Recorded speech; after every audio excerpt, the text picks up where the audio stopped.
Hello, everybody. Welcome to Galaxy Brains, where that is not your busted bracket. It's your busted ass 1993 Buick LeSabre, now the only car you can afford after the Purdue Boilermakers, Denny, got demolished by the second best team in the Northeastern Conference in the first round of the NCAA tournament. We're back after a long break, but the Brains have been expanding over the past few months, Denny, and one thing that was expanding was Bryce Young's waistline. Some would say intentionally. Now we're told that the young man has immediately shed the weight. How does he do this, for one, and why might he be doing this? Well, look, we don't know if he shed the weight because he would not weigh in at his pro day this week, and this is after he weighed in at over 200 pounds, which seemed to satisfy everyone who thought, oh goodness, this guy's going to be like 190 or like well below 200. But no, he bulked up just in time to weigh in at over 200 at the NFL Combine. Good for him. He has then refused to weigh in. What we have here is a guy who did not take my advice on Twitter. I offered it to Bryce Young. He apparently either didn't see it or chose to ignore it, and that's okay. But my advice was, Bryce, simply become a father in the next few weeks, and you will instantly gain 35 pounds, and you'll have no idea why. Nothing will change in your life, your diet, your exercise, whatever. It just happens. Bang, 35 pounds heavier. No NFL teams would be worrying about you, Bryce. But no, you ignored my advice. Yeah, he ignored your advice. We don't know anything more about him. We don't know if he wants to be a leader of family men. And I feel like all I've really learned about Bryce Young is that he knows how to order 16 20-ounce Mountain Dews from an Indianapolis Marriott and to bulk up 13 pounds in 2 days ahead of the scouting combine. I have no idea about his frame or his strength. Yeah. And I just feel like that the young man really, really knows how to consume a Mountain Dew. He probably does. And also I think what we're learning here is that you can't really rely on the Chipotle burrito every time, sometimes it does even work. At 22 or whatever, the Chipotle burrito, that's permanent weight gain. That's not coming off. That doesn't come off. Right. No. What, you're talking about later in life, or at no, even at 22, that's like permanent. That begins as permanent, like when you're 17. The Chipotle doesn't come off. Yeah, and so maybe 2 or 3 of those would have helped him for this pro day, but very, very suspicious. My kids actually would say sus about this whole weight situation. But there is one solution. I already gave it to you, Bryce. I hope you listen up. Yeah, you're talking about middle-aged dad weight, by the way. Not to besmirch, potential future sponsors, but I'm 36 years old and had a fantasy baseball draft the other night. The boys, as they're known, wanted some Papa J's. That's what we call it. And for each slice of Papa J's you eat, there's 1 pound that you will never lose the rest of your life after the age of 24. It actually says that on the box, so they don't try to hide it. But it's science. It is science. And Denny, you know what also is science is that, the old motif, like if you get sent to prison, the first thing you do on day one is pick a fight with the biggest guy there to kind of prove your mettle, your physical worth, your courage. Josh McDaniels does a version of this as a head football coach, and it's that he immediately picks a fight with his best players and then trades them and makes his team much, much worse. He did it in Denver, where his opening act was never speaking to Jay Cutler and then trading him. And then he got a little bit of a late start in Vegas, but now by the end of the year, he's benching Derek Carr for Jarrett Stidham. Now he is getting rid of Darren Waller after a rather strange dust-up with Darren, new and inventive. So some people say, Josh McDaniels is a fraud, has never done literally anything without Bill Belichick. Right. But I would say he's coming up with new and inventive ways to anger some of his best players and maybe take us into this, Denny. Yeah. Look, first and foremost, Josh McDaniels is an ideas guy.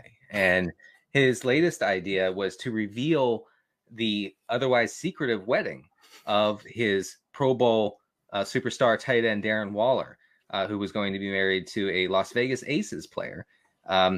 It was a secret to everyone, including reportedly Waller's family. And then McDaniels talked about it to the press. And he just tweeted it out. Everyone knew. I've worked on it for years, and he just tweeted it out. They planned the wedding for years. He just tweeted it out. It was really rough, and apparently that relationship could not be healed. The alienation was total, is what we're to understand. enough so that Darren Waller was then dealt to the Giants. So you have to respect, as far as galaxy brains go, Josh McDaniels has a big galaxy brain in that skull of his, because he is finding new ways to say, hey, you're good. I'm going to make you hate me, hate this franchise, and I'm going to ship you out of town. It's truly something to behold. I'm a known Josh McDaniels hater, but I actually will offer just a little bit of criticism to Darren Waller, where if I were about to get married, my order of operations for who I would inform probably wouldn't include Josh McDaniels before my mother. I will say that. I know this has become a new trend for some reason. Players who don't even play for Josh McDaniels, people who aren't even in the NFL, call up Josh McDaniels, tell him they're getting married, ask him to keep it secret, and he never does. No, he can never ever. Hollywood celebs, the people from the royal family. It's too much. It is too much, and I just feel like I would tell my mother before Josh McDaniels that I was getting married to a superstar basketball player for the Las Vegas Aces. We need to be aware of from a fantasy standpoint, honestly. Okay, I know a lot of you are fantasy managers. Is how he's going to alienate Davante Adams. It's already happening. He's gonna have to try really hard with the amount of money that the Raiders owe Davante Adams. But I believe in Josh McDaniels' ability to make his best players miserable enough to want to leave. So we'll see how that unfolds. And Denny, too, one thing we missed, while we were gone was A.J. Brown, tweeting the enemy speaks kindly and holds a knife tweet. Right. And Davante Adams did already uncork one of those in the opening days of free agency. And then he just claimed later he was upset with people texting him or something. But it seemed like the enemy speaks kindly and holds a knife, Josh McDaniels. And, yes. So things are going swimmingly there. Yeah, it seems that's we are accelerating toward a clash there between those two. Yeah, and just another, I don't like Josh McDaniels as a head coach, but I don't know if I would put Davante Adams put all of his football life savings into Derek Carr. And that seemed like maybe that was a poor plan. And after 1 year, Derek Carr, that plan has already been bailed out by the federal government. And Davante Adams bought one Derek Carr NFT. Yeah. And it didn't go well.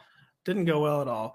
Denny, did hiring Steve Belichick as the Patriots safeties coach go well in 2019? New quotes have come to light about this momentous move. Now the current outside linebackers coach for the New England Patriots. There have been developments in Steve Belichick's career arc.